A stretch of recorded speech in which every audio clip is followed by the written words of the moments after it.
Ahoy, and welcome to the Jolly Reader. I'm your host, Captain Book. Okay, buckle up, because we're about to hit some rough seas today.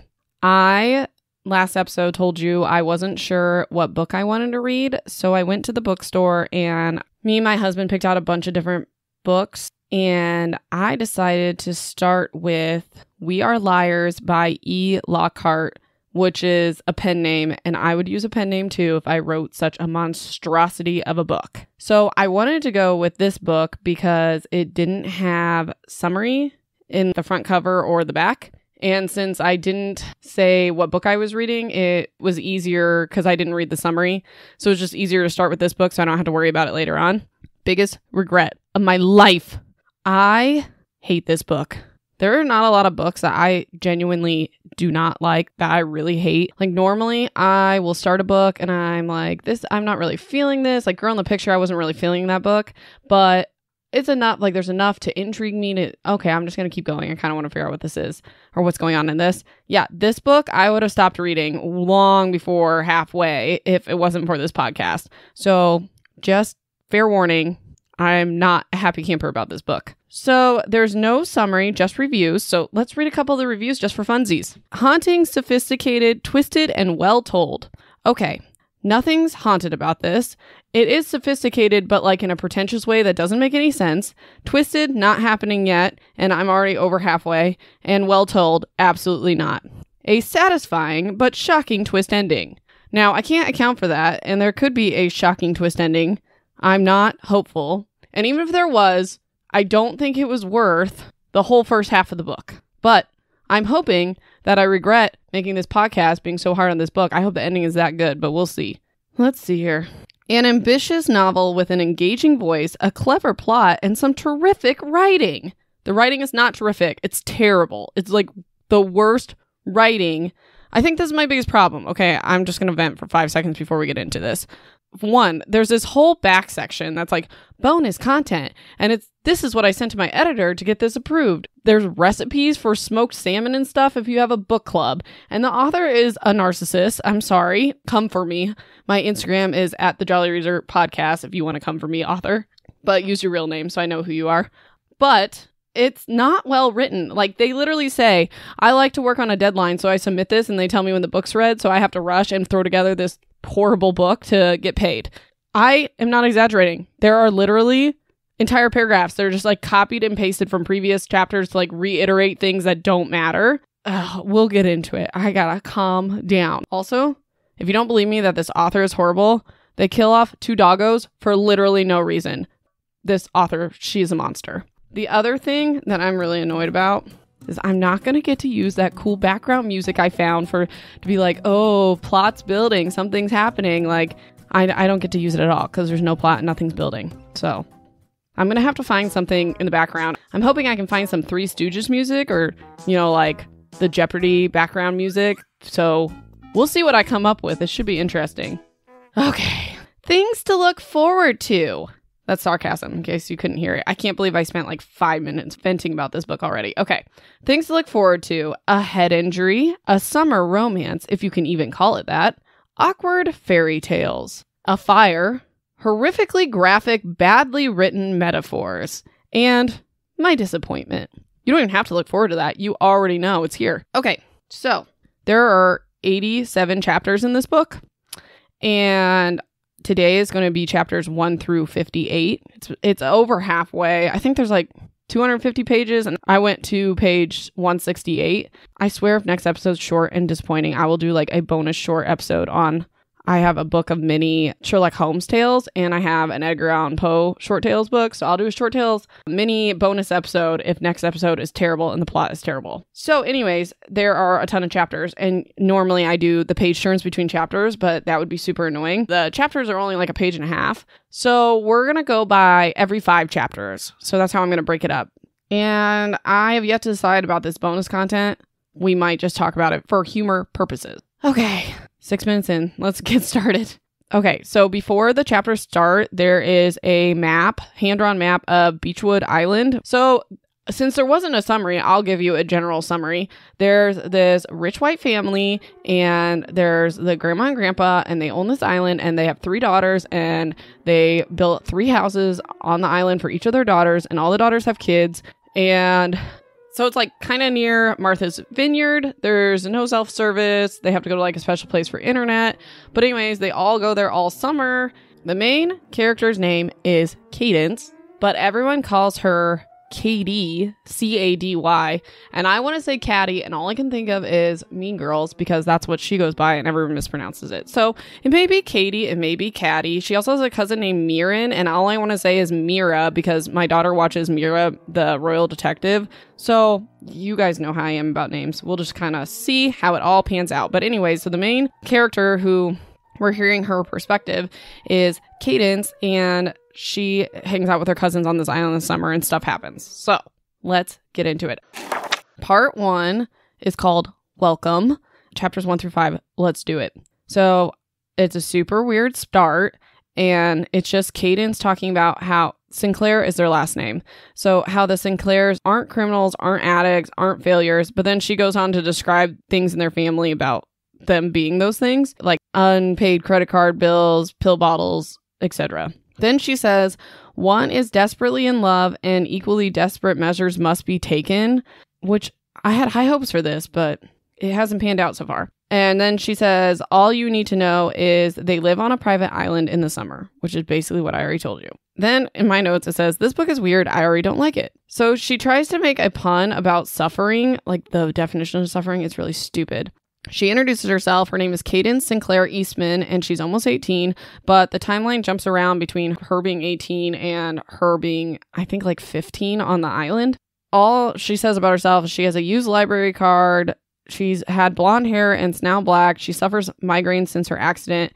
You guys think I was hard on the accident for Boring Nicole in the first book? No. I would read about Boring Nicole falling off a cliff 10 times before I'd read this book again. Okay. The story starts before her accident in June, the summer she was 15, and they do this stupid thing and they call it Summer 15, Summer 16, who cares? So just so you can keep up with the timeline. She talks about her dad being a professor of military. She talks about how much her dad loved their family because he didn't like dogs and he didn't like his in-laws, but he always went up every summer to see his in-laws, and they had 5 dogs. And also, just a heads up, she calls her mom Mummy. Like, oh, Mummy. And I hate it. It makes me super uncomfortable. So I'm either going to call her Mum or Mom. It's not going to be Mummy. So if you read this book, that's why I'm doing it. I hate every second of it. Okay. She talks about one day her dad decides to leave the family for someone else. And he said he wasn't a Sinclair and he couldn't pretend to be one any longer. So he packed his car and he's leaving. And he pulls out a handgun and he shoots her in the chest. And it's like excruciating detail. There's blood everywhere. Her heart falling out of her body. It's literally just a bad metaphor. Her mom's like, get up and act normal. Like, she's talking about how that's how it felt like she was being shot in the chest, but the way the author writes it, you really think she was shot in the chest. It took me forever to figure out, and it was really stupid. And there's so many of these metaphors, and I hate every second of it. And you're going to hear me say that probably 15 times in this podcast. I got to take a deep breath. I'm getting worked up, and we're like 10 minutes in. Okay, so her mom tells her to get it together, and then her and her mom stole like all the parents' stuff they had together, their wedding china and stuff, and the mom asked her dad, the grandpa, to secure her assets, and they packed up and they went to this Beechwood Island, which is the island that the grandparents own. The grandparents are Tipper and Harris. Tipper's the grandma, and they have 3 daughters, Penny, Carrie, and Bess, and I'm pretty sure the mom, Cadence mom, is Penny. So they said that the grandparents' favorites are Carrie, Penny, Bess, then Carrie again.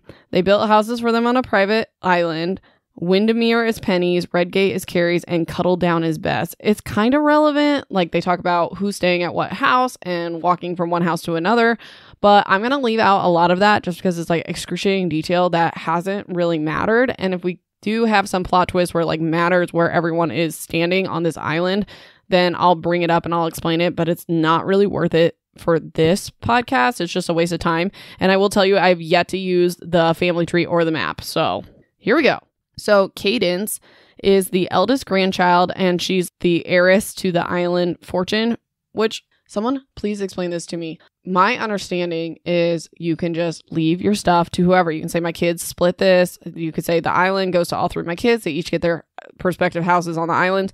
In this, it's like everything's going to one person. It's either going to the oldest grandchild, it's going to the favorite daughter, whatever, and they're all fighting over it. And maybe that's just like how rich people do it, but I don't see how that's normal. It's weird. It seems unrealistic. Okay, so there's some annoying family tree stuff in this section, but all you really need to know is Cadence, Mirren, and Johnny are all cousins. They're all from separate families. And then they have younger siblings who are not really worth mentioning, but Cadence is an only child. So her Aunt Carrie, who is Johnny's mom, is dating an Indian man named Eddie, and that's seemingly a problem for this like rich white grandparents, but they're not outwardly mean to him. He just like stopped showing up on the island so much, and I don't even know.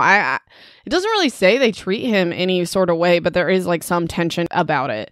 But Ed's nephew is Gat, and he's the cousin's age, and he came for 2 weeks one of the summers, and Johnny really liked having him there, so he wasn't around just girls. He asked if Gat could stay like all summer next time, and the narrator's Cadence says the grandparents always gave the oldest boy grandchild anything he wanted, because Johnny's only 3 weeks younger than Cadence. But also, it's like, it's not the grandparents' decision. Like, yeah, they can say yes, he can stay, but doesn't he have to talk to his mom or whatever if he can stay for the whole summer? It's so weird. From that point on, this was like when they were 9 or something, Cadence, Mirren, and Johnny and Gat were all known as the liars, which they talk about that a lot, and literally, I don't know what they lied about ever. We're this far in the book, and they're not really liars, like not any more than normal teenagers. So it's summer 14. Katie and Gat, aka Gatwick, they all call him Gat though. I like Gatwick. They're 14 and they have this stupid summer romance. I will spare you the details, but the highlights are boat rides, books, Plants vs. Zombies, and sharks. Then she says, I wrote Gat on the back of his left and Cadence on the back of his right. He took a pen from me and wrote Gat on the back of my left and Cadence on the back of my right. I don't even know if they're talking about hands. Like, what are they even talking about? But apparently that means like they're each other's, and it's like their romance. She says she doesn't believe in like true love, and she said they didn't label it love then, and she had never kissed a boy but would that coming school year. And that's the end of the chapter 5, and it's super confusing. It doesn't make any sense, but all you need to know is like they're this stupid tragic love story. I'm sure it hasn't even become tragic, but it's dumb. I'm like out of breath. I'm getting so worked up. This book is terrible, but I hope you get some laughs about my frustrations. Chapters 6 through 10. Summer 15. Katie realizes that she's in love with Gat. Duh. So her dad, this is like the summer after her dad left, when they packed up and left. And he knows that she loves these beach roses. And she shows up to the summer like a couple weeks late because of everything with her dad. And she walks up to one of the houses and she's like watching him through a screen door, and he doesn't notice her. And he has a dried rose hanging from the window. And she's like, oh, he has this rose for me. Oh, he's going to give it to me. So happy. Katie watches him take the rose and mail it to someone else. And she left and she gets super mad and she like rips all the roses off a bush and stuff. And my first thought was like, how do you know he's not just like mailing it back to his mom or something? I was wrong. He really is. He has a girlfriend back in New York named Raquel, and Gat and Johnny both live in New York, but they live in different areas because Gat, they don't really say, but I'm assuming like kind of middle class, and then Johnny's like super rich. But Johnny's met Raquel, and she's a modern dancer who wears all black, because I don't think this author's ever been to New York, but whatever. So Katie's throwing a fit, and she's biting her fingers and getting wine drunk and punching walls. It's really weird. I hate her. She is so dramatic and ridiculous. So at some point, she pulls it together, and the 4 liars are hanging out. And Gat is talking about who really owns land and if people should even own it, like all Pocahontas style. And he's talking about the island if the grandparents really own it. Then he starts talking about how he volunteered in India over the winter, and basically like how they're all privileged on the island and there are people in other countries without even running water. And they all are kind of annoyed with him. And Johnny asks if they can just talk about sex and murder instead. And I said, for real, I wish this book would just talk about that, which it doesn't. Johnny is my favorite. I just have to talk about Johnny for half a second. So Johnny is really blunt, and he's like totally okay with this privilege, and he knows he has it. He reminds me of, in The Greatest Showman, Zac Efron's character, Philip Carlyle, but without the romance plotline. He's really funny, but Anyways, the 4 liars tell Gat to shut up about it because he talks too much.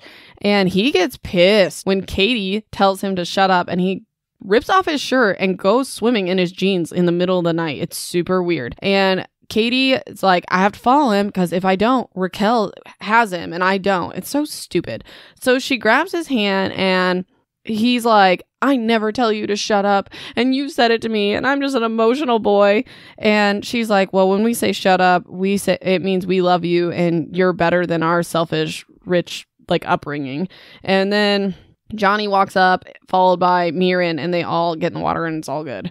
They all stay in the separate houses, and Gat calls Katie outside, from outside her window or whatever, after midnight, and they lay on the walkway with the 5 golden retriever doggos. And he asks if he can hold her hand, and she allows it. And then he asks her if she believes in God, and he said that he didn't anymore after what he saw in India and what he sees in the streets of New York. And she says sometimes, and then he says his mom's mad about it. Then he asks how you can be a good person if you don't believe in God anymore. And then Gat gives Katie his jacket and she wants to kiss him, but she doesn't because he might be in love with Raquel. This stuff is so boring. I'm really sorry. I can't even make jokes. It's so boring. Okay. Gat and Katie are sorting stuff in the attic. This part's kind of funny. So Gat and Katie are sorting stuff in the attic for her mom because some of her dad's stuff's up there. First, a little bit. The author does this and I really hate this. It says, we've been in the attic before. Also, we had never been in the attic before. I feel like it's getting at, we've been in the attic before, but now we're different people because we're growing up. And so we've never really been in it this way. But just say that. It's such a stupid way to say it. Have you been in there? Have you not? Is this important to the plot? Probably not. Deep breaths. Okay. So they're sorting the books and he tells her to shut up, even though 2 chapters ago, he was throwing a fit because she told him to shut up and they never tell each other to shut up. It's dramatic and dumb. But so he tells her to shut up and then he randomly tells her that he loves her, really truly, and she kisses him and it's electrifying and terrifying and exactly right. Who cares? So what I do care about is Granddad walks in on them, which is pretty funny. And Gat stands up and he almost hits his head on the ceiling because the attic roof is slanted. And Granddad is you better be careful. You might get hurt. Implying if he dates my granddaughter, you're going to get hurt. Not talking about the ceiling. It's actually pretty clever and I think it's funny. And Granddad's semi-trash, but I kind of like him. Unpopular opinion. Okay. So Gat awkwardly leaves and he tells Caddy, I'm going to say Caddy. I'm sorry. Her name is Katie. Holy moly. Okay. He tells Katie a story about her first baseball game that he took her to, and she loved Cracker Jacks. And when they got back, she wanted to make Cracker Jacks, but she was all sad because they didn't have the white and red pinstripe boxes. So the grandpa drove back and bought more Cracker Jacks and ate the whole box on the way home so she could have the boxes. And basically he's implying that Gat couldn't provide for her like the family does. She gets whatever she wants to this family, and Gat's just some kid. After this conversation, she goes and finds Gat and she kisses him and his lips are salty. This is stupid stuff I was telling you about. Does it imply that he's salty about the family or that it's just because they're on an island by the ocean? Either way, I don't care that much. Okay. Chapters 11 through 15. And I have, is anything going to happen? What is this book even about? My note right after that says, I hate this book. Katie talks about her grandma who was pretty much amazing and she loves doggos. And she died right before year 15. There's bad metaphors about melting and dripping on Nan's unfinished quilt. And her mom tells her to get it together and not talk about the grandma passing away because it brings everyone down and makes them sad. And Gat doesn't give a crap about that. And he talks about her dad and she talks about the grand like it's normal. And everyone feels super awkward about it because they're a family that doesn't talk about their feelings. I feel like I'm talking really fast because I want to just get through this stupid book. Okay, I'm really sorry. Then she talks about her wrist bleeding and she hopes her mom doesn't see, and Gat does see and bandaged her wrist. They talk about this 3 different times. Her wrists aren't bleeding. It's just a bad metaphor. She's just sad about her grandma, but then she's not sad in 5 seconds. Okay. So she talks about that summer how Gat and her sneak kiss and touch all the time. He writes her stupid notes and she draws him stupid stick figure pictures. And he gave her a toothbrush to express his love inadequately. And I wrote, can someone die already or something because I'm over these 2 15-year-olds. I don't know. If someone gave me a toothbrush when I was 15, I don't know if I would be flattered. Katie talks about not remembering her head injury, which is obviously common to not remember the events leading up to or around your head injury. But she said that when they found her, she was in her underwear and she was like washed up on a beach on the shore, and there was no towel, no clothes, and she was in her underwear, and she had hit her head. And in the hospital, they said that she had hypothermia, respiratory problems, and most likely a head injury. They did a bunch of scans. She had no brain injury on the scans. So her mom takes her back to Vermont, where they live, and Gat never called, and she didn't know why. And then she wrote to Johnny, but he ignored her. I guess that's pretty normal, like Sinclair style. And she says, I never got an explanation. I just know he left me, being Gat. And then she wonders if they got in a fight. And I said, because they normally swim when they're mad. Because he like went swimming in his jeans earlier. They go into her head injury a little bit more, but it's stupid. Okay, get ready for me to vent just a little bit. Okay, so she starts a chapter with, welcome to my skull. Oh God, no. So she's overly describing how painful her headache is. Well, I guess they're like migraines. And she's throwing up and weight loss and blacking out and whatever.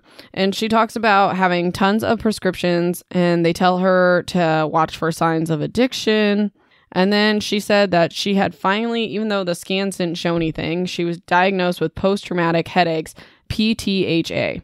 Okay, I Googled it. Post-traumatic headaches is PTH. PTHA is the Pinto Horse Association of America. And when I was talking to my husband about this, I was like, her weird Pinto horse disease. So that might come out in this podcast. We'll see. But basically they said like her migraines are caused by a traumatic brain injury, even though they never found a traumatic brain injury. And they said, you're fine and you'll survive and it'll just hurt a lot. Also, the book says that these migraines occurred 6 weeks after the accident, but when I Googled it, these migraines will go away in 3 months. They don't occur 6 weeks after the accident. And I said, put a little effort in maybe. It took 2 seconds for me to Google that, and you can't even get the right acronym for the brain injury or whatever you're trying to say she has. I'm like annoyed. I'm really annoyed by this author. I think the writing's lazy. Come for me. So anyways, my first thought also though, so I don't look like an idiot, is she doesn't have a brain injury, but heartbreak can do some crazy things, you know? So, you know, you can have physical pain or physical like symptoms if you're suffering from like a mentally traumatic situation. So I think that's what they're implying, but they're just doing a really bad job at it. Okay. So her dad has been living in Colorado for a year and he wants to see her, and he takes her on this grand trip through Europe, and she doesn't go to the island for that summer. She talks about in stupid detail about her headaches, and I can't decide what is real and what's over-exaggerated symbolism, but it hurts real bad. She writes and calls her cousins, but they don't respond, and she desperately asks about Gat, and it's stupid. She finds out that her granddad is remodeling the main house, and I said, hopefully he's burying a body, and I said, I think Gat's gonna die, I hope, because she hasn't heard from him, so I think he's missing and he's dead. Nope, it's not as fun as that. That's not what happened. It's stupid. So she talks about being a Sinclair and how people view it and how they're privileged and a mystery. They're not a mystery. Nothing's mysterious about this. It's just like typical rich people's probs. Also, like people at school find her illness a mystery, and it's a waste of a chapter is what I have. I'm going to talk about my notes a lot because they're pretty fabulous. We're on to part 2. This part is called Vermont. I have, what the heck is this book about? I was promised a mystery. And I'm really sorry because I know my podcast is supposed to be about mystery and murder, and it's not happening in this book, but they say in the reviews that it has like this mysterious ending that you never see coming. So I'm hoping it still fits in this category, and I'm really sorry if it's not. Chapter 16 through 22. And I did that because the way the parts line up. Okay. Katie writes a fairy tale about a king and his 3 daughters, and this is all stupid symbolism about the grandpa and the 3 aunts. So this stupid story talks about how the youngest loves him most. He asks his daughter, who loves me most, whatever. She says, I love you most. He throws her out of the castle because she answered, I love you like salt loves meat. Then she becomes a chef or whatever, serves the king meat without salt, and he's like, this sucks. And then he's like, oh yeah, it needs salt. You must have really loved me, and the kingdom's gonna be yours. And then the very end of it is, does she stay because she loves him as meat loves salt, or does she stay because he's now promised her the kingdom? It's hard for her to tell the difference. We get a lot of those really, really weird fairy tales. We get it. All the kids want the dad's money. I should just like say this. So since her injury, she starts like acting really weird and out of character. which also is normal for a head injury. So like one of the things she started doing is she gives away something every day, and material things don't matter to her. And she basically acts like she's better than everyone. And she says her mom buying things makes the mom feel powerful for the moment, but it's pointless. She basically just like belittles her mom for liking nice things. Okay, I guess the real problem is not about the moral debates that Katie has, because they're valid, but it's the way she goes about them, and she just acts like she's better than everyone and makes them feel like they're the worst human beings for being normal. So she lists the things she's giving away, and it's like, you know, a pillow to a girl begging on the street, whatever. And she gives away the picture of her grandma holding a piglet at some like event, which is super cute, and I would never give that away. I want that picture. But she says she gives it away because it won't bring her back. So her mom's like, you can do what you want, you can give away stuff, you can be this weirdo, but I swear to God, if you start giving away these dogs, I will kick you out of this house. And I'm like, Mom, I hear you. I will stop reading if something happens to one of these not bad doggos, to one of these good doggos. Something bad does happen to one of the doggos, and I had to keep reading. But it's not like graphic, so still stupid. Okay. The next chapter starts with, if I Google traumatic brain injury, and I said, no, you did not Google it. You couldn't figure out the acronyms for this stuff. Anyways, basically, she's missing the memories of the summer that it happened, which, we already talked about this. So here are some of the memories that we have not heard before of just the little clips of things that she remembers from that summer. So she remembers Mirren, the female cousin, holding gas for the motorboats. Mom asking about black pearls, like necklace, not my husband goes, go ask Jack Sparrow. Okay, Johnny running down the stairs of the main house to the boathouse. Granddad holding a tree near a bonfire, and the liars laughing, but she doesn't know why they were laughing or where they were. So she asks her mom about it, and her mom's like, you ask me these questions every day, and I tell you every day what happened. Like, you were apparently out swimming, and you hit your head, and we found you on the beach. The doctor said blah, blah, blah. And she's like, it causes my mom stress, and she drinks a lot. I'd probably be a full-blown alcoholic if this girl was my daughter. Holy moly. So Caddy decides to, like, not be a terrible human being, and she decides to write down what her mom tells her so she doesn't have to keep asking her mom about it. So it's summer 17, and her dad was going to take her to Australia and New Zealand, but she doesn't want to go because she wants to go back to the island, try to remember what she forgot, and why Gat stopped talking to her, and why she was swimming alone with no clothes. Which, if that counts as the mystery, I kind of don't care. Like, does anyone care about that? Like, if I'm going swimming, I would take off my pants and my shirt to go out in my underwear, depending on the situation on this private island. And if my clothes got washed away, they got washed away. Like, I don't really care about that, but that's what we're calling a mystery, then it counts. So before she goes, her grandpa visits her and her mom, and he's like being super weird, and he doesn't recognize her, and he's mad that she dyed her blonde hair black. But we kind of later figure out that this is his starting stages of dementia. Later on, he keeps calling like everyone Mirren. It's pretty bummer. Okay, he's picking these flowers in the garden, and she's like, don't pick those. Mom's gonna be mad. And he defiantly picks it, like basically say, I do what I want. I'm your grandpa. Like, don't tell me what to do, which is a recurring theme. But also, like, if I was a rich grandpa, I wouldn't want my 16-year-old grandchild telling me what to do. So he talks about her being his firstborn grandchild, and she loves him, but she doesn't know if she likes him in this moment. It's stupid.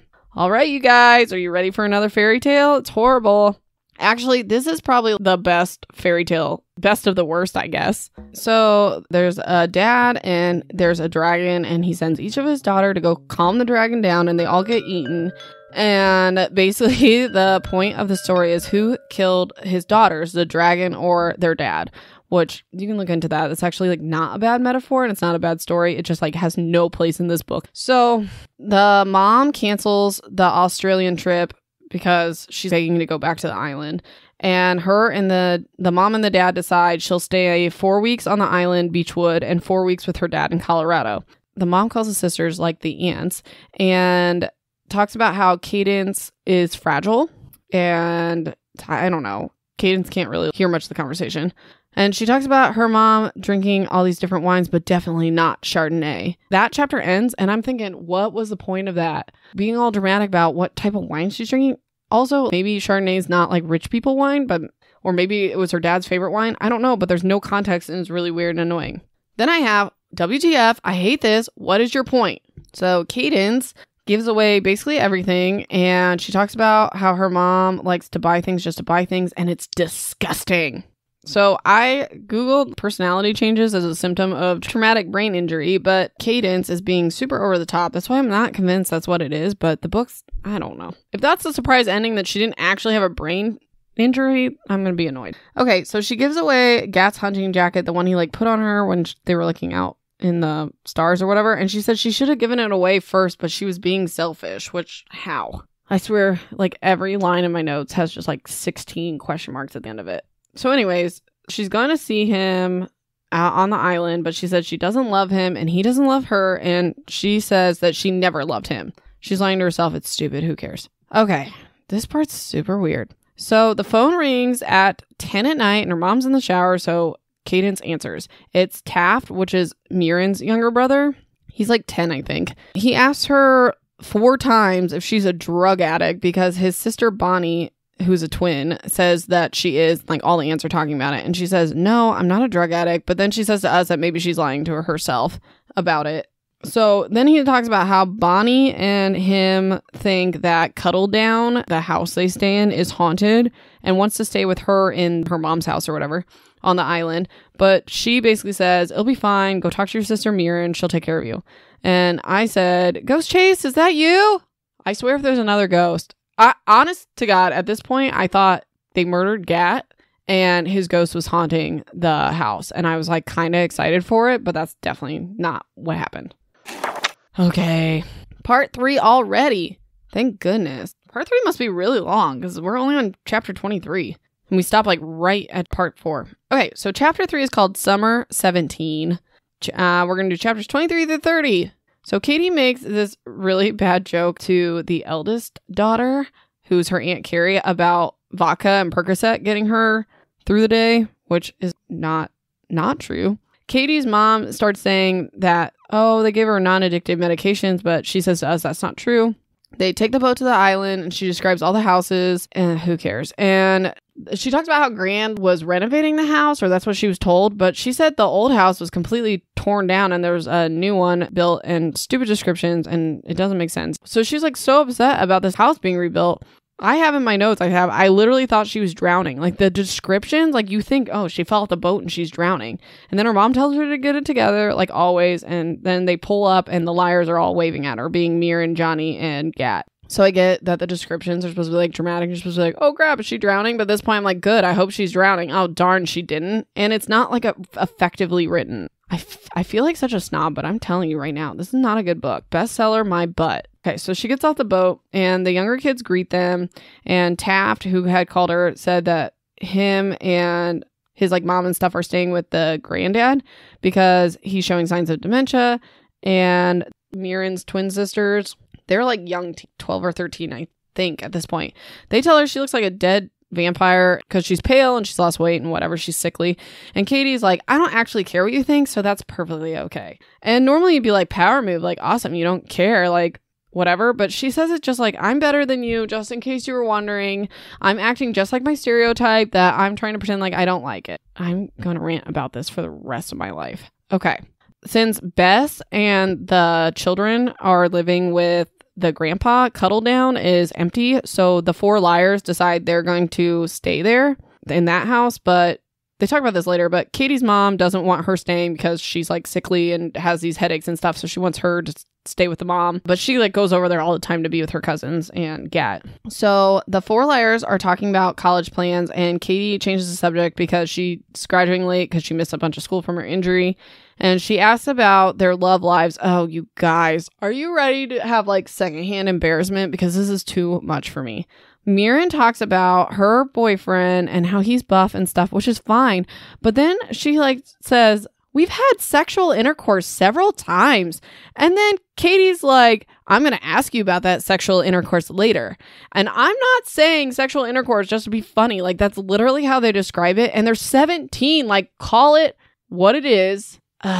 Also, there's cursing in this book, so I don't know why they didn't just use the crude term for it, considering they're 17, but I digress. Okay, The three of them, which doesn't include Katie, have decided ahead of time that they're not going to go to like the family dinners or the family breakfast at the new house because Grandpa's losing it and the aunts are acting weird and they just want to be happy together in Cuddle Down. Later on, Mirren and Johnny are swimming and Gat and Caddy, why?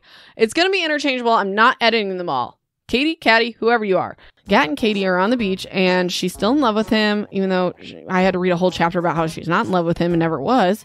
Wasting my time. They talk about trolls and a fire poker. Their conversations are pointless. He asks if he can hold her hand and she doesn't want to, but she does and melts because he's attractive and they're so in love and who cares? And I said, this is worse than Lana and Chase. It really is. It's so bad. I don't want to, then don't do it, girl. Okay. I really have a problem with this character because it's just like perpetuating this unrequited love and going after each other. And I don't want to, but I will because I'm just like magnetically drawn to him and I just can't handle myself. No, you can do what you want. You don't have to be with people. You don't have to be with people that treat you like trash and you're 17. You guys, you can be alone. I'm not. So like call me a hypocrite, but I'm just saying you don't have to be with anybody for any reason. You guys, I'm not this kind of person. I swear I'm normally not this aggressive. This book has triggered something in me. Maybe I have a traumatic brain injury or PTSD from this book. So Katie's in her room trying to remember and she doesn't. So she takes all the pictures and drawings in her books and she gives them away. And her mom's like, oh, you love books. And Katie's like, you got rid of every trace of our dad in our homes. Why can't I get rid of her stuff? Which that's super true, but she was really savage about it. And her mom's like, whatever, that's fine. I don't care. But as long as you have a smile on your face and come to dinner, like, I don't care what you give away. Whatever. It's your stuff to give away.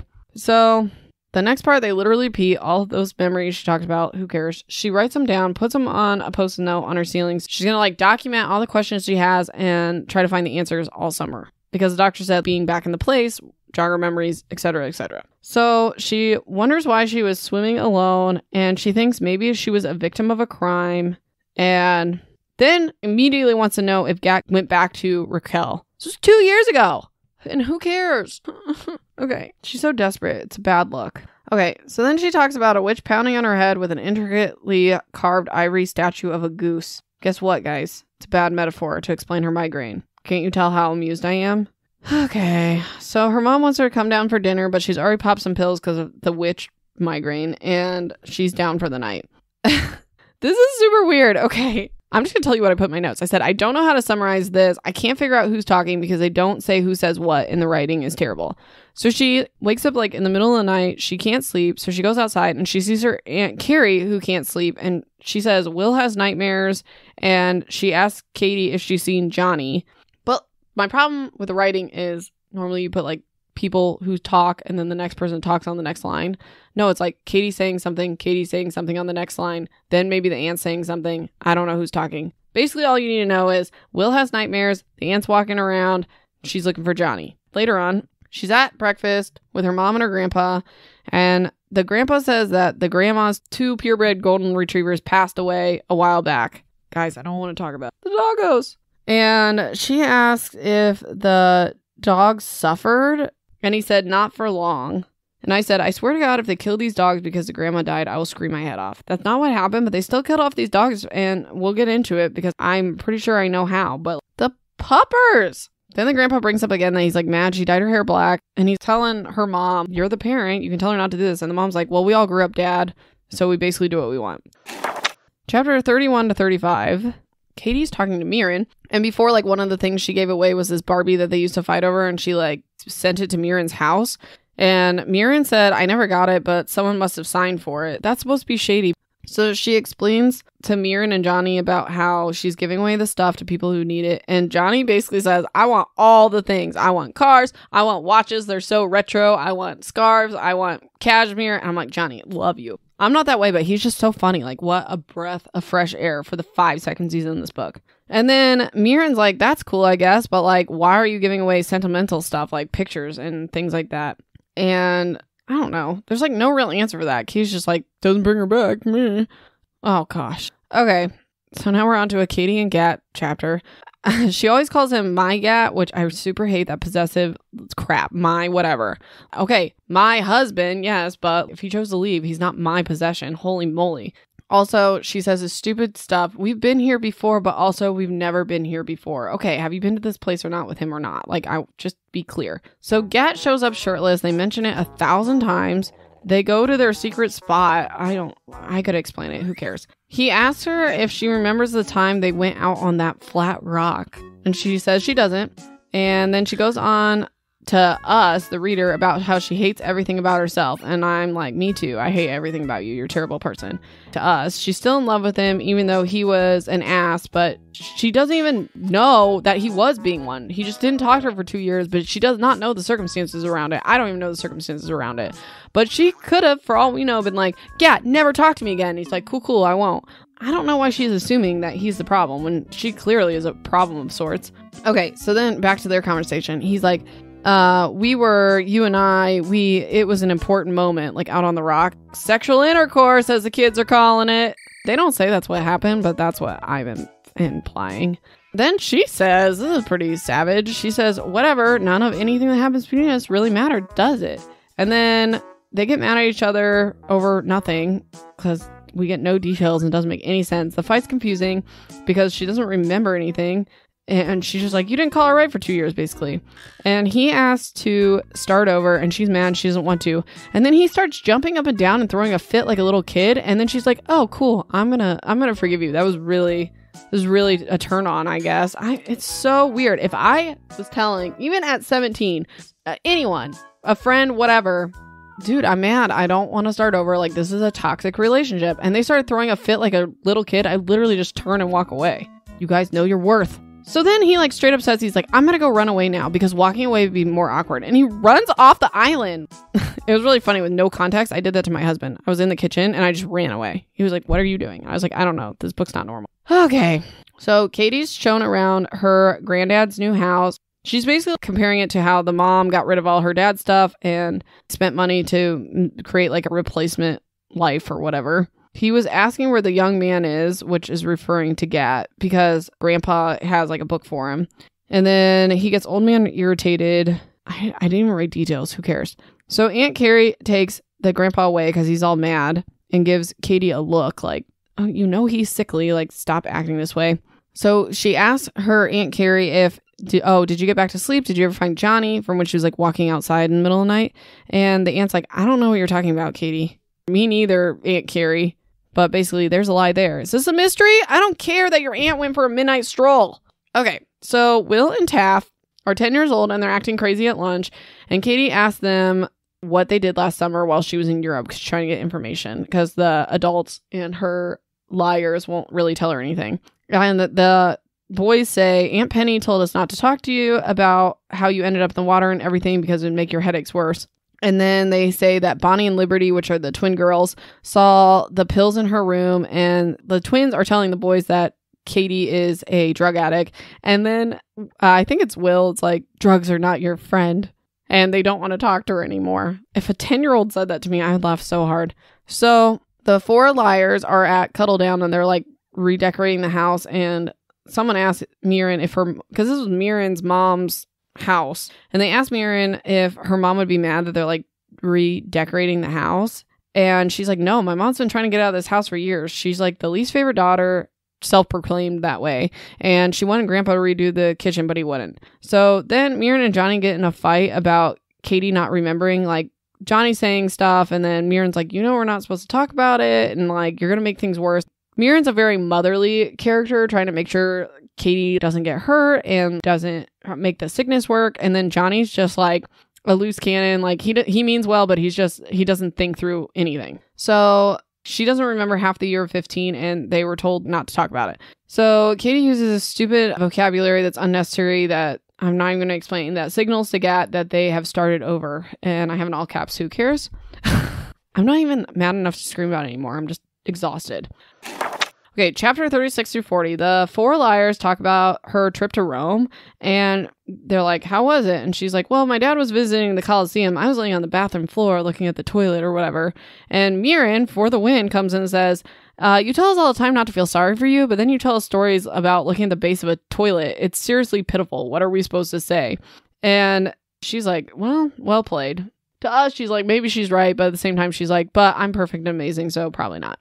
And then the three of them bring up, you went to Rome and none of us have gone to Rome. So like, get over it. Check your privilege. And then she says in like the group, oh yeah, I wish you were there with me. Shut up. Okay, so she's out playing tennis and her mom asks, she's like, oh, I saw you were playing tennis. If you want to go practice with me, you can. Listen to this quote. This is from the book. It says, in no capacity do I ever want to hit with my mummy. She will wear a tennis skirt and praise me and caution me and hover over me until I'm unkind to her. I don't cuss on this, but Katie is an ass to her mom. Like, she is horrible to her.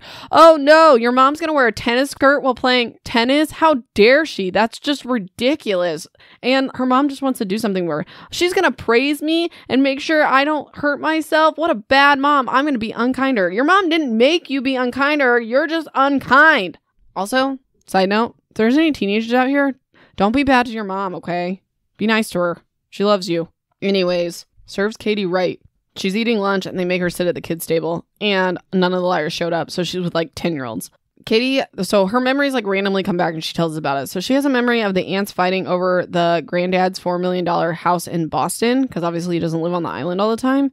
And he wants to give it to Bess because she lives closest to him and like helps him with that house. And then she says now the sisters are all hugging and like really affectionate to each other. And she says she wonders what changed between them, which I'm actually like kind of curious about that. So there's one mystery I kind of care about.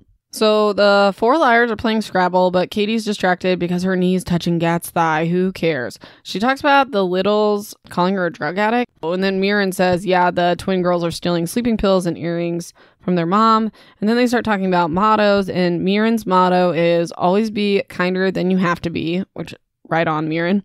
Johnny's is don't eat yellow snow, also valid. Gat says don't accept an evil you can't change. And Mirren's like, philosophy is there's very little you can change, and he's like, that's not true. What would be the point? I don't know. You can read the book if you care. And Caddy says always do what you're afraid to do, and Mirren's like, that's dumb too. Don't do that. You could get hurt and die. Like, I'm afraid to touch the stove, so I'm not about to go out and touch the freaking stove. Anyways, so she follows Gat upstairs and she kisses him, and she says to us, it's what I'm afraid to do, so I do it. He pulls away and says he can't because she only knows the him at the island, not the real him about like where he lives most of the year and his mom and like his upbringing. He compares their situation to the book Wuthering Heights. I don't know. If you've never read it, I'll just summarize real quick. So there's a gypsy boy that's taken in by this fancy family and he falls in love with one of the daughters and she loves him back, but basically always will think he's like below her because of his background. He becomes a gentleman and educated, but he'll never be good enough. And then he becomes what they always think he'll be, like an evil brute, like an animal, like his stereotype. And basically Gat says like that's what the granddad thinks of him. And then Gat says, and he was right about it. So we don't really know what that means, but we'll hopefully figure it out at some point. So the whole time he's explaining this really deep concept, she's thinking about kissing him like a freaking idiot. And then he basically just like goes to his room and shuts the door on her. Oh, good. Are you guys ready for another fairy tale? Super unnecessary. So this one's about her and Gat, and it talks about the firstborn princess. She's super tiny, and then she goes to the library and she meets a mouse that's her side, and they run off and they get married, and everyone's mad about it. Yeah, they're mad because that's called bestiality. Ugh. So stupid. But it ends with, if you want to live where people are not afraid of mice, you must give up living in palaces. I'm not afraid of mice. Come live in my house. We're almost to the end, I hope. Chapter 41 to 45. This book repeats itself constantly, so there's something I didn't write. I said, even if it has a good ending, it's not worth the 120 pages of time I've wasted. Holy moly. Okay, I'm super salty. I'm still salty. Okay, Granddad takes Katie on the boat to this town, Edgartown, before the aunts notice they're gone, because he's not supposed to drive without someone, and then Katie's not supposed to drive because of the medication she's on. But he's the boss, so he says it's fine, so they go. And they're hanging out, and he's like, oh, let me buy you books and whatever. And she's like, I don't want anything for myself because I'm better than everyone. So she buys books for her cousins and her gardener, like the gardener of the island, which is super annoying because Gat's like, you don't even know the gardener's name, do you? And he's worked here forever. And she doesn't. So she's only doing it to prove to Gat that she's not like a POS, but I digress. And she bought him a book on flowers. Like, he's the professional gardener of this island. I think he knows about the flowers. Okay. So they're out and about and they run into the grandpa's lawyer. that does the estate, and the grandpa is bragging about Katie, and she's my firstborn, she played tennis, whatever. And Katie says to us that she's nothing to brag about. And then he says, don't tell your mom that we ran into Mr. Thatcher, who's handling the estate, because she'll stir up trouble again. So, like, kind of interested in that as well, obviously. But I don't understand how Katie can be such a dick with such a low self-esteem. So when they're driving back, she has a memory back from the summer, and she says, okay, so basically her grandpa owns all this like ivory statues because the grandma loved them, and she mentions the goose one, like from the witch with her headache. It's supposed to come back around, who cares? And she's telling him that like ivory stuff is bad because they murder elephants, which 100% I love them. Don't even tell me. Like, I totally agree. But at the same time, like, the way she's coming off is completely ridiculous. Like, it's not like he went out and shot the elephant himself, and it's not like he's making money off of killing animals and selling this stuff. Like, legitimately, he just went and bought this because his wife likes them. Not condoning it, just saying. So she tells him to auction them off and donate them to wildlife. And he's like, no, my wife loved these. It makes me think of her. Don't tell me what to do with my stuff. And then she brings up Gat, how, he would say to do the same thing. And he's like, I don't care what that peasant boy has to say about it. He doesn't say that, but that's basically how it is. So it's present day, and they get off the boat, and she asks her grandpa if he misses Tipper, which is the wife. And he says the best part of him died with her, and that's all he has to say about it. Okay, both me and my husband have deceased parents, and I totally get not wanting to talk about it. It's not his parents, his wife, but I'm just saying. It doesn't make him a bad guy, and it's not like weird. Everyone handles grief differently. Okay, so later on, they're sunbathing, the Four Liars or whatever, and Katie's all mad that they're not using suntan lotion. She's like lecturing them on using suntan lotion. I totally understand, use suntan lotion, but she's acting like she's better than everyone about it. And then she talks about staring at Gat's chest again. Then later on, Gat's in the kitchen and asks her to start over again because of their like weird hallway fight and just forget what happened. And she's like, I want to remember what happened, but whatever, for you, Gat, of course, we'll start over. So then later on, Katie and Mirren take the boat without permission and go to Edgartown or whatever. And they talk about her sexual intercourse. Not in detail in the book. They just say that that's one of the conversations they have. Thank God. Then she talks about a memory she has of Gat coming up to her with a book to give her, and it's signed, or what he wrote on the inside, Katie with everything, Gat. Stupid. You're not clever. Then she asks Mirren what happened between her and Gat, and then Mirren says what I said. He has good reasons to be mad.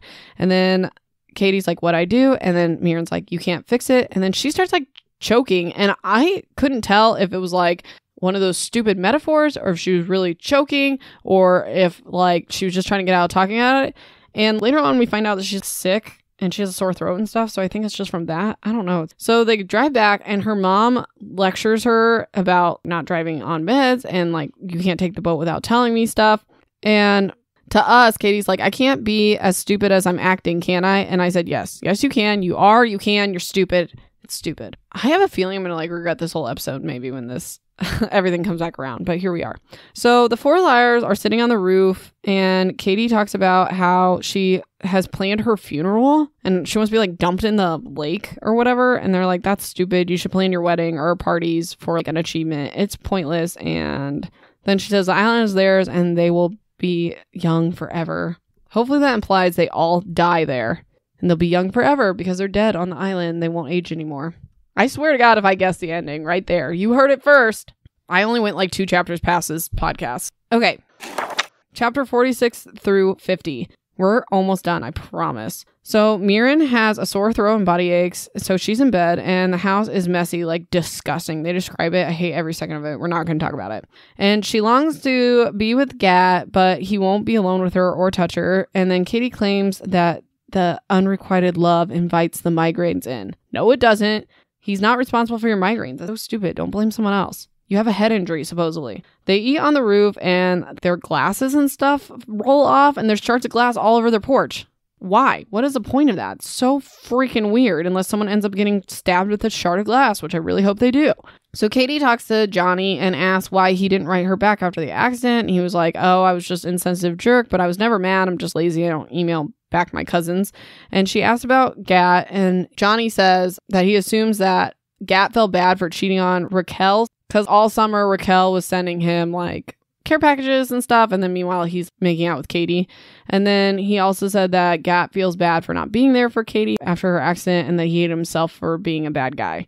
You make these choices. So then she asks if Gat has a girlfriend now. And Johnny, thank God, he doesn't answer, but he says, Gat's an ass and you're too good for him, which I don't believe in that. But this part, he says, you have to stop being such a mushball. Like, stop being so obsessed over Gat. Like, he's not even worth it and you guys are stupid. And like, I kind of like Gat more than her, but I don't really like anyone in this book. And the doggos. Okay, so she wants to give this book that her mom used to read to her and Gat to Gat. So she writes in the book, for Gat with everything, Katie. Like that stupid memory, who cares? She goes into his disgustingly messy room, which she says is more disgusting than the rest of the house. He isn't there, so she leaves it on his pillow. So later on, Katie and Gat are on the roof, and he asks her if she like has a boyfriend, and she uses sarcasm for sympathy. Like, how could ever anyone date someone as messed up as me? We all know girls that do that. He calls her out the same way Mirren did. You say you don't want sympathy, but like clearly you want people to feel sorry for you.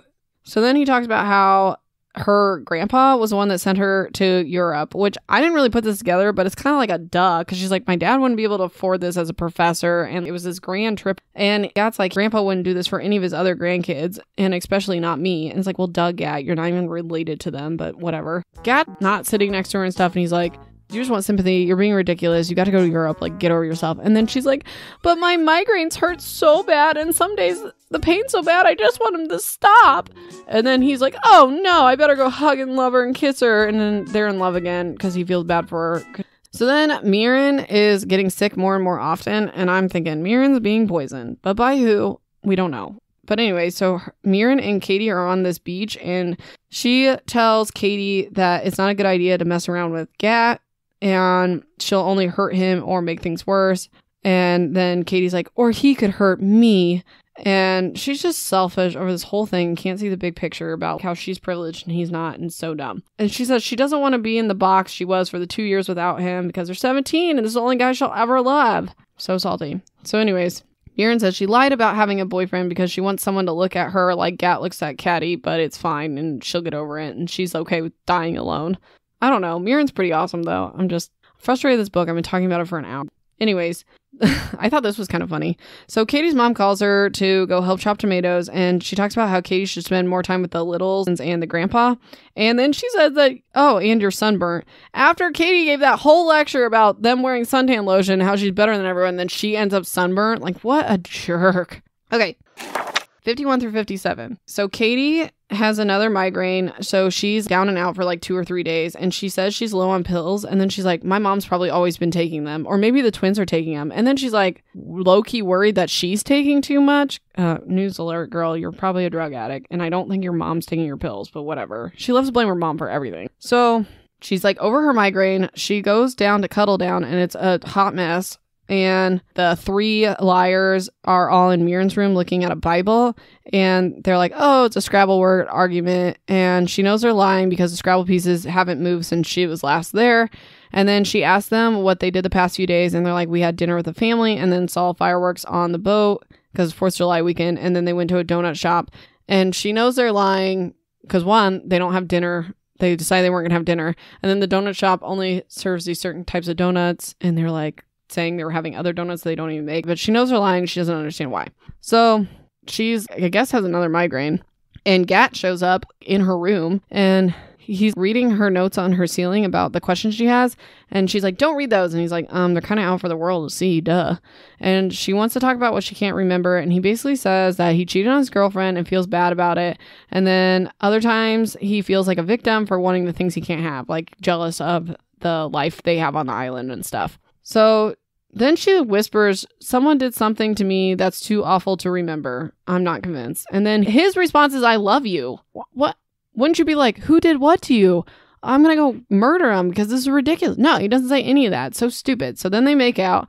And then she wakes up at midnight and Gat's gone.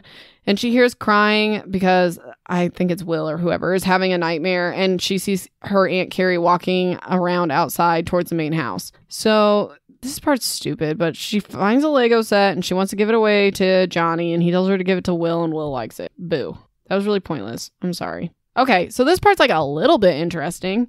They go kayaking, the liars, and the three of them don't want Katie, whoever, to come because they don't want her to get hurt and like mess up her head. Finally, she decides to go. She says she's so desperate to go with them because she wants to be close to them forever. It's creepy weird how like obsessive she is with everyone. But anyways, they go to this beach and Mirren's sick, so she lays down and the boys climb up to this 25-foot cliff and it's dangerous and there's rocky water, but they both jump off of it, whatever. So Katie does it too to show that she's not sick and she's not weak, just dumb AF apparently. And Mirren is full-blown sobbing. The boys are telling her not to jump, but she does it anyways, and she lives. And then she talks about alternate universes and in graphic detail for no reason. Like, she talks about her dying, Johnny being paralyzed, and his spine being severed. It's so stupid, and I hate it. And then she talks about them growing, like the liars growing apart, and she's like, but that might already be happening. Who cares? So she has a memory of her Aunt Carrie crying and wearing Johnny's coat. Which, how big is Johnny? It's kind of weird. She goes over to cuddle down to ask Mirren about this memory, but Mirren's like, I don't know anything about that. Like, I don't remember the aunt doing that. So then Katie asks what happened before the accident, and she said that Penny, which is Katie's mom, said the doctor said to leave it alone and that some of the memories should come back on their own. She finally says, okay, Katie, what's your best guess of what happened? So Katie says, my best guess is that I was a victim and that I was raped or attacked. Okay. She says this because she has memory loss, and people lose their memory for traumatic incidents, which is true. But, like, you also hit your head on a rock doesn't mean, like, something horrific happened. I'm not going to feel bad to her until I can actually confirm she's a victim. Anyway, so Mirren says, I don't know what to tell you, but it was a messed up summer, and that's all I can say. So then Katie's like, so is that why you never leave Cuddle Down? And she's like, if you felt this sick all the time, you wouldn't leave either. And Katie says to us, well, I feel worse than her, but I guess I get it. Okay. There's no way you know if your pain's worse than hers. And like, just because your pain is worse doesn't mean her pain's not bad. It's stupid and self-centered BS. But she doesn't bring up her migraines for once, thank God. And then she suggests that they tell Bess to take Mirren to the doctor, but Mirren's like, no, it's just a cold. I can't kick. She's being poisoned. I'm like super convinced. But by who? Okay.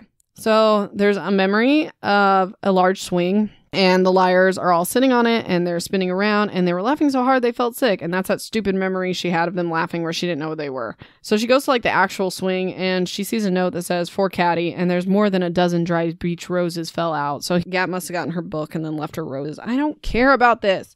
I'm over this dysfunctional teenage romance. Where is the murder and mystery? Okay, you guys. So this was the last chapter of this part 3, and this is where I was going to end the podcast, but it's one of those stupid fairy tales, so we're not ending on this. Okay. So the mouse from her previous story is unloved by the king and queen. They set him off to go out into the world, and she basically says that he wanted to return one day to burn the whole place to the ground. It's like super dramatic and weird. Okay, so here's a bonus chapter for you guys, because I couldn't end on that. Part 4 is called Look, a Fire! So I'm just going to do chapter 58 and then we're going to end it. So she has a memory of them, the 4 liars, burning down the Claremont, which is the main house. She said, me, Johnny, Gat, and Mirren set the fire. Then she remembers falling into the water and coming up out of the water, breathing and seeing the Claremont burning. And then present day, she talks about how the main house was a symbol for the family, like the original main house. And they did what they were afraid to do and they burned it to the ground when everyone was off the island. Okay, guys, I'm really sorry to end on this, but I think that's how the doggos died. I think the grandma's 2 doggos died in the fire because it would make sense that they were in the house and then the grandpa said they didn't suffer long. So if you didn't think this author was a complete monster trash monger, they killed off 2 dogs for no reason. Okay, let's get into my lingering. I'm over that. Thank God. This is not even a lingering question. There's nothing in this book that points to this, but this is something I think would be super cool and shocking. If Gat was somehow related to the family, and that's why the grandpa was like, don't hook up with my daughter because you're actually like half cousins or something. Because in the last fairy tale, it talks about how the mouse was the son of one of the queens, which we know Gat has a mom, but that's not one of the sisters. But there's nothing to say that the mom, Gat's mom, didn't like at some point hook up with like one of the husbands or like Katie's dad because he obviously has cheated on his wife before. And then maybe that's how the aunt met the like Gat's uncle or something. That'd be insane, but I don't think that's what happened. I'm just saying. And then I also think someone's gonna die because of this inheritance situation. And I was thinking maybe even the liars could die because they're like they all say like everything's gonna go to Katie, like the kids would eventually inherit it. I don't know, but that would be cool. I'm kind of hoping someone dies. I'm wondering if Tipper was murdered. I don't think she was, but all the aunts wanted to fight over the stuff, so maybe one of them did it. Who knows? Maybe who was walking around outside? Aunt whoever. Maybe Aunt Carrie did it. Who knows? Okay. I don't think Katie was a victim of a crime or anything. If anything, she's the perpetrator. She burnt down a house and killed 2 dogs, so the liars are capable of anything at this point. I hope they murder everybody and call it a day, and then they keep the island to themselves. But I also think, like, they might end up murdered because she talks about them staying young forever and staying on the island or whatever. Like, maybe that's a hint of them being murdered. This was actually my husband's theory. The night of the head injury, Katie and Gat were hooking up on that flat rock or whatever, and that would explain why she was in her underwear. And then maybe she like fell off and he thought she like drowned, or maybe he dragged her to the beach and was like gonna go find help, but then he was like, everyone be mad I hooked up with her? Who knows? Or maybe they like hooked up and then she said something and then he like swam off and then she fell in or something. Who knows? So I think, I've said it like 15 times, I think Mirren's being poisoned. I also don't think Katie has a head injury because it didn't show up on any of the scans. It's not impossible, but something else is causing this. I'm wondering, okay, so this is an actually lingering question. Why was Aunt Carrie looking for Johnny? It talks about her being like broken down, like crying over it in the memory. And I was like, was she worried he was hurt? Was she worried he was in the house during the fire or something? And then I said, is this book truly a mystery? And will there be a murder? Or is it just a bunch of rich white people fighting over possessions? And the most important question is, will I ever get back the time I wasted reading this book? Probably not. It's gone forever. I'm so sad. So thanks for sticking with me through all of this. I hope I at least made it entertaining for you, more entertaining than it was for me to read the book. You can find me on Instagram and let me know if you read this book, if you love it, if you hate it, if you just want to give a shout out to your favorite pirate, then you can find me at the Jolly Reader Podcast. Please subscribe to the podcast so you can see what actually happens in this book. If it ends up being a murder, you'll get notifications for the new episodes and you can enjoy my future misery in this next episode about finishing this book. Ugh. Leave a review if you're on Apple Podcasts because that helps people find this podcast. And the more reviews, the more it'll pop up for people. Please, please, please share. Share with people that can read, can't read, like to read, hate to read. I don't care. Share. Stay tuned for the outtakes. I'm sure I'll have to cut out a bunch of my rants throughout this, so it should be pretty interesting this week. And I will talk to you in 2 weeks, and we can get over this so I never have to think about this book ever again. Until we sail again, this has been The Jolly Reader. Bon voyage. Hey, you made it to the outtakes. Let's do it. Testing. Is my mic on? I'm already really irritated. I don't like this book. Worst book ever. I'm going to try really hard not to complain this entire time. Let's check this. Your, why can't I think of what it's called? Oh. And the main character, the narrator, is Cadence, and everyone calls her Caddy. So I'll probably just call her that. Katie? It's C-A-D, 2 Ds? No, I don't even know. Hold on. When not Caddy. And then this is where I say, I would rather hear about boring Nicole falling off a cliff. And then, did I skip like the best part? Hold on 1 second. Okay. Also, side story about pigs. So where we're moving this spring, I looked it up because we have dogs and cats and I wanted to make sure there weren't like weird laws and regulations. And they say that you can own miniature pigs. So I'm going to be getting on that to try to get my husband to buy us a miniature pig. But I'll never be able to eat bacon again. So we'll see how that works out. Okay, miniature pigs. Back to it. I feel triggered. Okay, me and my husband, we super spoil our daughter. She's my only child, so maybe I just feel triggered. Okay. Traumatic brain injury. Wow, injure. And her, Katie's, I think I said Caddy again. Oops. Okay. And what the heck? Oh. Okay, so chapter 24, they get off the boat. Oh, I don't know why I did that because we're not going chapter to chapter. Okay. Just a title. I hate that. My God. He's not a possession. And if it was the other way around, wouldn't we think it was kind of shady? I'm trying not to get into this. Okay. Are 10 years old. Excuse me. And he compares their the grandpa is bragging about Kat. I can't even say her name. So her and what? Hold on a second. Oh, okay. Ugh, I don't know. She writes in it, "Poor Gat with my everything. Waffles, stop it. Waffles is walking on a baggie. Get off. Waffles is a cat. Okay. And Waffles, stop sneezing and eating. I hate this cat. Okay. I don't. He's like my little child. Okay. But, oh, is this it? Hold on a second. Okay. Yep. We're at the end, hopefully. And she asked Katie, what's your best guess? Because she's like playing charades with her basically about it. Like, not charades. Playing, I don't know, hangman, I guess. Like in that episode of The Office. No, that's Scrubs. In that episode of Scrubs. Okay. Anyways, cutting all this out. Okay. So the night of her head injury, he thinks that Kat, because of the last book, Katie, sorry. Sorry, Katie. We know who I'm talking about now. Katie's a victim, not a victim. Katie's not a victim. Okay. Tell your friends, family, ex-boyfriends. No, don't contact your ex-boyfriend.